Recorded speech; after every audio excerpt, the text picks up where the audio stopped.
Several people have asked me to make a video on my engine stand, but I'm going to show some other examples as well. There are many different configurations. I was preparing for my engine's removal about 6 months before doing the work. Initially I thought I had worked out what I wanted to do and bought two 1,000-pound engine stands from Harbor Freight. Then I started this thread to get other ideas. And during the discussions, I changed my plan. There are a lot of good ideas in this thread covering many aspects of removing the engine and working on it. It's a thread worth reviewing if you're going to pull a motor. Some people successfully use a conventional engine stand with this 900-pound engine. It works. Others modify it slightly, as Chet has done here and he illustrates in his YouTube videos. And some use a conventional 2,000-pound stand with only one side mount bracket. It has to be a strong mount, and the engine will be tilted at a slight angle due to the lean of the post. Some stands are built from scratch using a sidewinder design, or modify two 1,000-pound single-post stands into a sidewinder, which is what I was going to do. Joe's combination of two conventional stands rotates down the crankshaft bore. If you are a woody and you're only doing heads, you might build a cradle, which is economical. Tideman had a pro welder neighbor who designed and built a stand for his 6-liter. I thought the design was done in the German Bauhaus vein of form follows function. Simple, only what's needed. The Nazis shut down the Bauhaus in 1933, an earlier iteration of socialist woke. I was exposed to the Bauhaus concept in my materials design class. You need to know your material's structurability. One thing I didn't want were wheels. Tideman has all the dimensions for his stand in that thread, and I almost made that stand. I liked it so much. There are a couple of commercial sidewinder stands available. Probably the best known is from OTC. OTC also has accessory brackets for it for the 6.0 and 6.4 engines, and for other engines I'm sure. The brackets reposition the engine to the axles or shaft's centerline to accommodate the engine's center of gravity, although the center of gravity changes when the heads are removed. The price for this combination was high in 2016, and inflation has taken its toll. But some people do not buy the special brackets and only use the included brackets, and it's workable.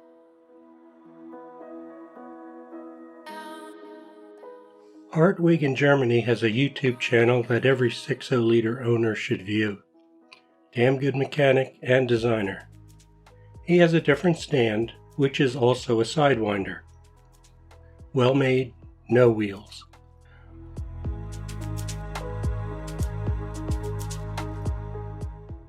Razzie has a self-made stand that is rugged and practical, and has some flexibility of mounts. I did not incorporate this, so I had to be very precise with my fit-up and welding. One thing with this stand, though, is it looks like the engine is a little top-heavy. He has loaned it out to others in the Houston area, such as Mac. It's a great stand, again without wheels, but raised so the engine crane fits under the base. And it includes a collection tray to keep the garage floor clean, along with the ability to clamp the shaft, and its shaft is gear-driven as well. Many of us have bought the winch from Harbor Freight or similar brands for its gear set to make these easy to rotate.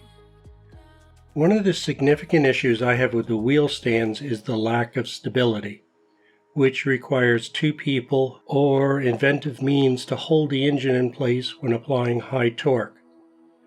Mostly the head bolts or studs, depending what you're using. Here's another woody example, and with wheels. When you manage two corporate facilities and have a corporate environmental health and safety mandate, the term ergonomic responsibility comes up quite often when you're writing all these policies. Thank God both locations did the same work. But it teaches you to think about how you are muscling or wrenching on things, and how you and your employees can get hurt. Torn muscles and ligaments take you out for some time. Another example is controlling the most critical element of what you're doing. In this case, tightening the studs or head bolts and doing it consistently. So I decided on this path: stable engine stand, no wheels, and using my weight as leverage with sound footing. The easiest thing I could do for my muscles and ligaments. This method could be done with a conventional stand as well. You need to rotate the engine so the heads are perpendicular to the floor and use a support between the engine and floor to oppose the torque. The threaded holes in the front of the block or heads come to mind as the mounting location for such a support.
This is an overview of my stand when the engine was first mounted. You'll be seeing this again later on.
I won't drag on down the ruin. 80/20 is a company that supplies aluminum profiles and accessories. Some businesses construct equipment and tools from these parts, and there's a lot of items in their catalog. 10 to 20 years ago, 80/20 sold scratch and dent on eBay. Many of us acquired the extrusions or profiles as erector sets to build permanent or temporary things. My cutting table, bench, or whatever I need at the time.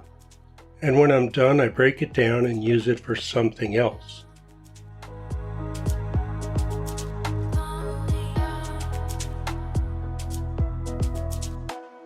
There are also examples of what you can do on the Fog, where I lurk. I'm not a Festool person though, but I do have a few of their tools. But going through 80/20's retail store today, what I constructed would get expensive. Luckily, I had almost all of what I needed at the time, and more, at those bargain prices.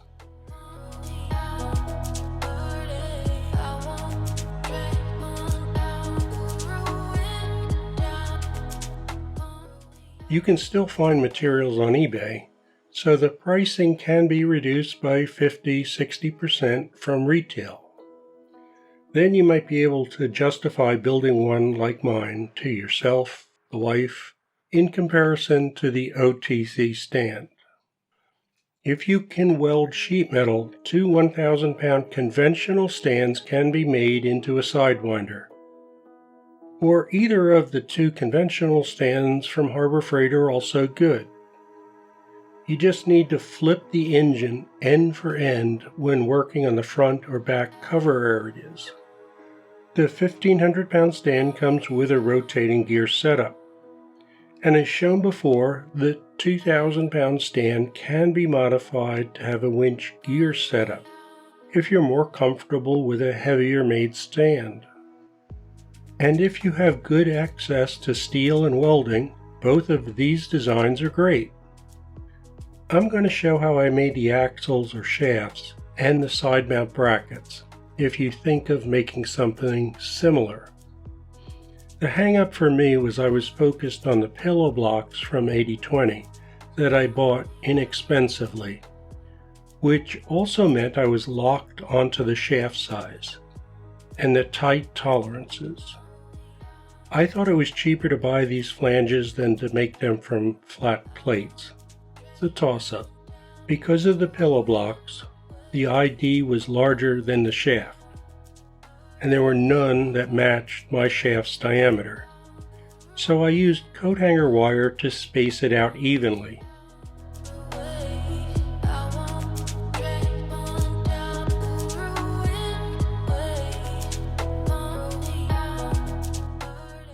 I used one of the collars I was going to use elsewhere to keep the flange perpendicular to the shaft temporarily while I was welding. And once welded on the front, the collar was removed and I welded the backside.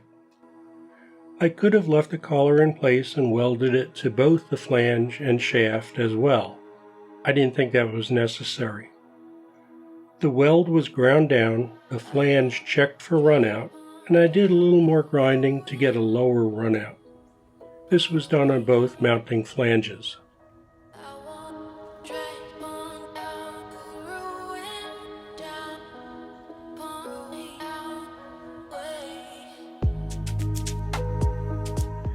I lost some images for this with my hard drive failure. To get the winch gear concentric with the flange, I placed 2 bolts through the corresponding holes in both the gear and the flange.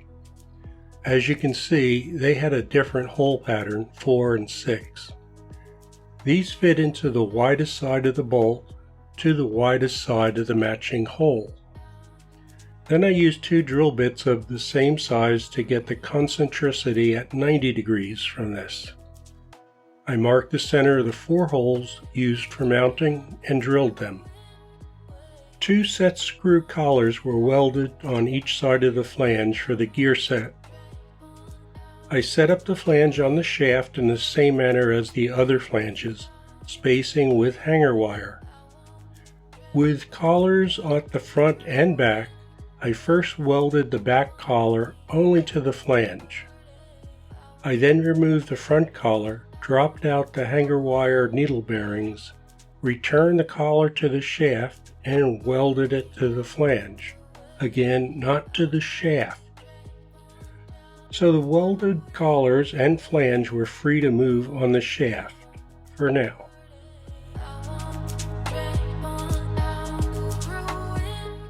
I bought a pair of 6/0 engine mounts off eBay to use them as templates before removing my engine. Steel plates of 3/8 of an inch thickness were used for the engine mount plates.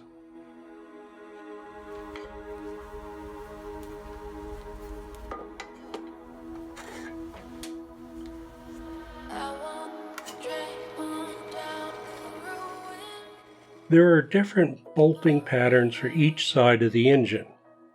I had to add a duplicate hole on the one plate to use the 80-20 90-degree angle brackets to hold them in the 90-degree registration.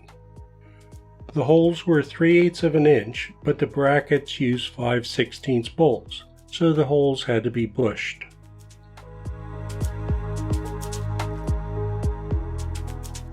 The axle or shaft needs to be near the horizontal center line of the engine block for the center of gravity. The engine mounts are factory placed forward of this point.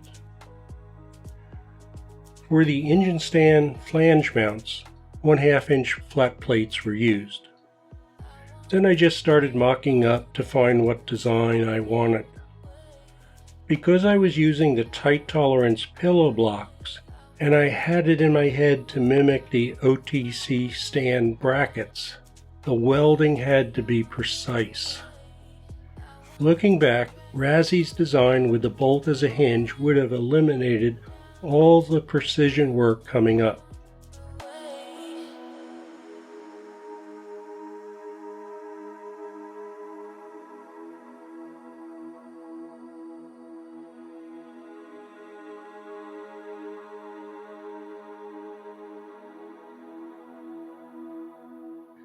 If you've ever built a fixture, you know it can require more time than making the actual part.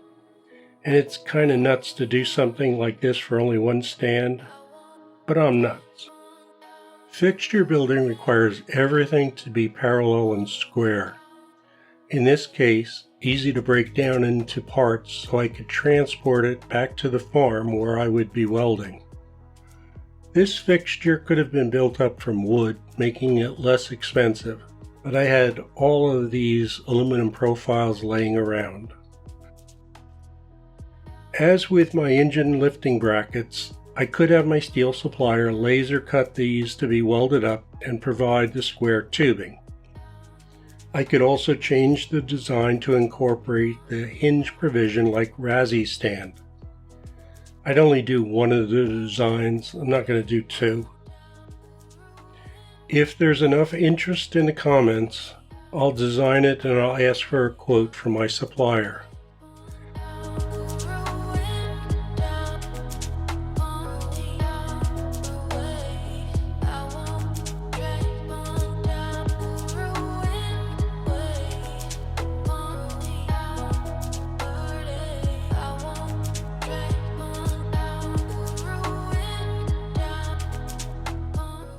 Here's what I had to do at the farm to the point of tacking the brackets up.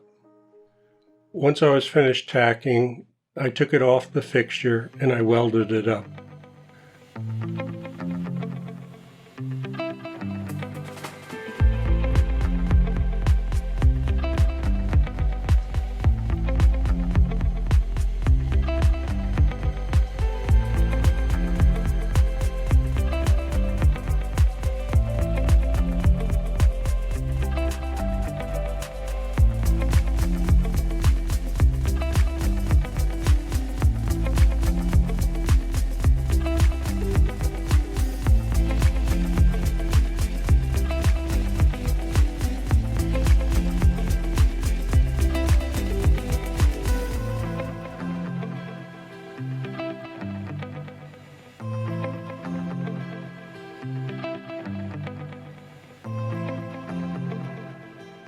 I bolted, then welded on 3/8 nuts to mimic the standoffs on the OTC brackets, then drilled them out to 3/8 of an inch. They probably are not necessary.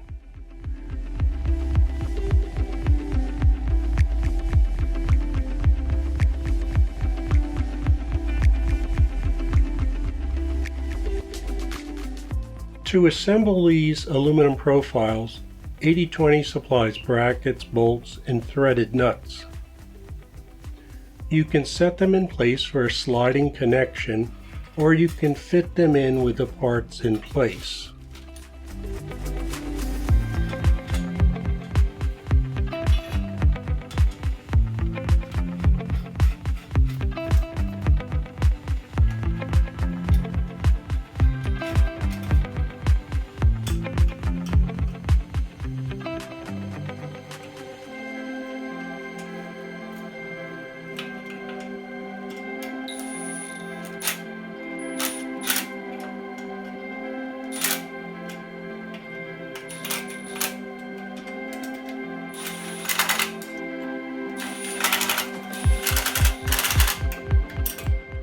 The main frame is shown without the stabilizing 45-degree brackets for this video. I'm rebuilding it for the video. At the top of the post, I tapped the existing holes for 5/16 bolts. This is designed into these profiles. Instead of using these rails to attach the aluminum blocks, I could have fabricated a plate to do the same transition in steel or aluminum.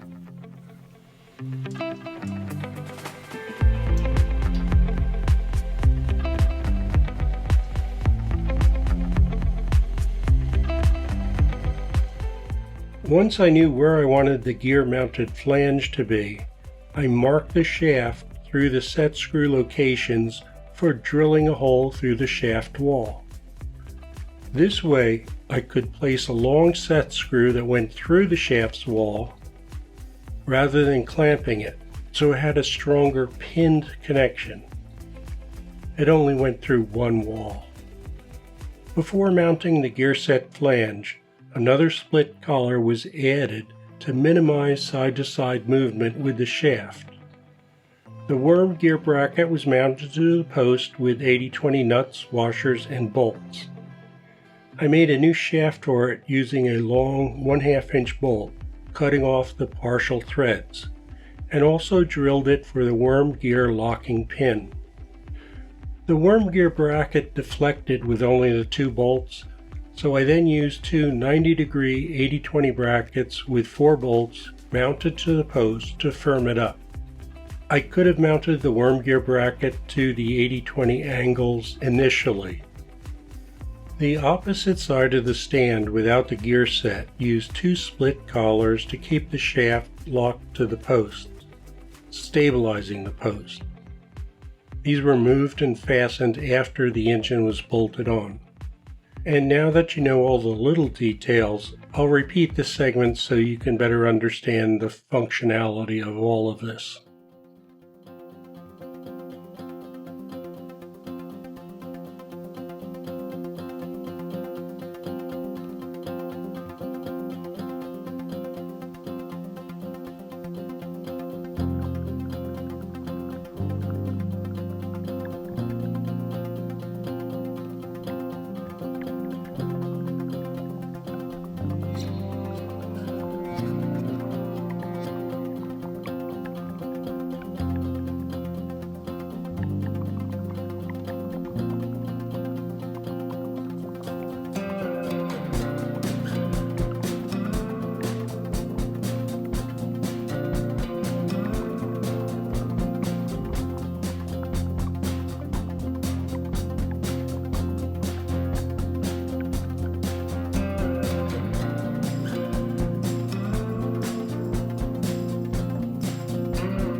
And the times when this rotation can come in handy.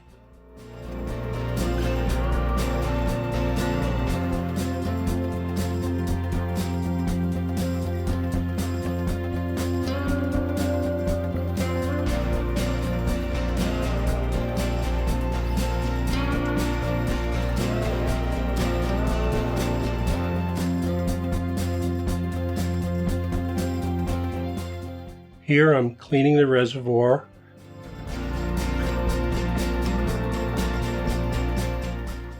and cleaning the head bolt holes. It doesn't have to be a Sidewinder to do this.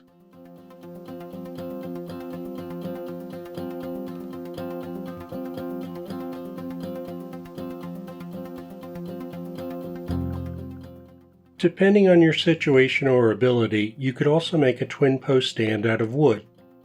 A 4x4 post of any species of wood certainly has the strength in compression to handle a 900-pound engine. Half the weight on each side. Compared to an 8-foot tall post, 3 foot would be stronger, and that's shown in these calculations.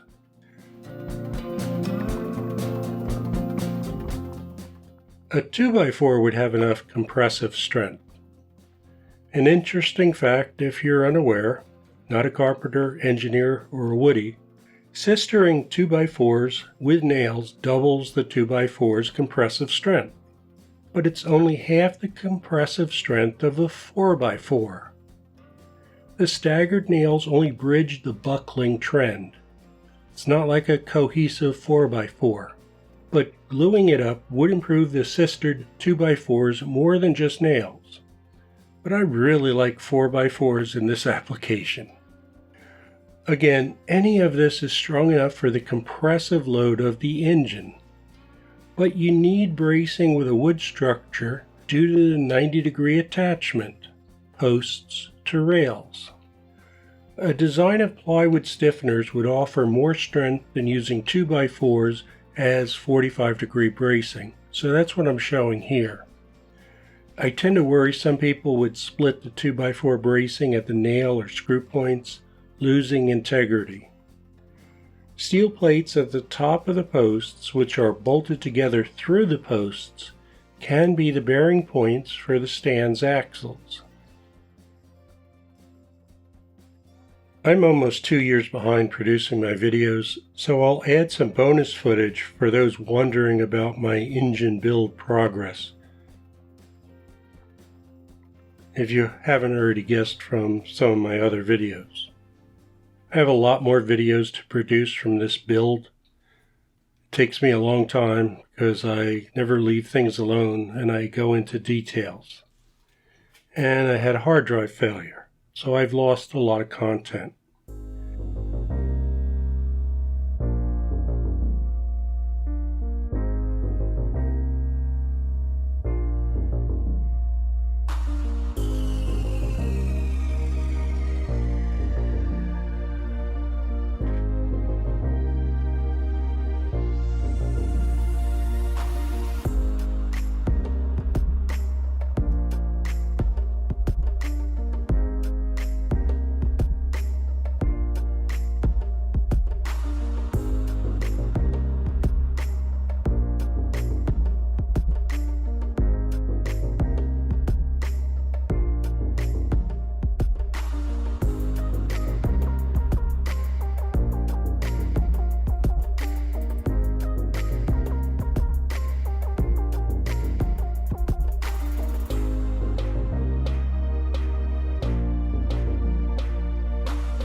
If you've made it this far, thanks for watching.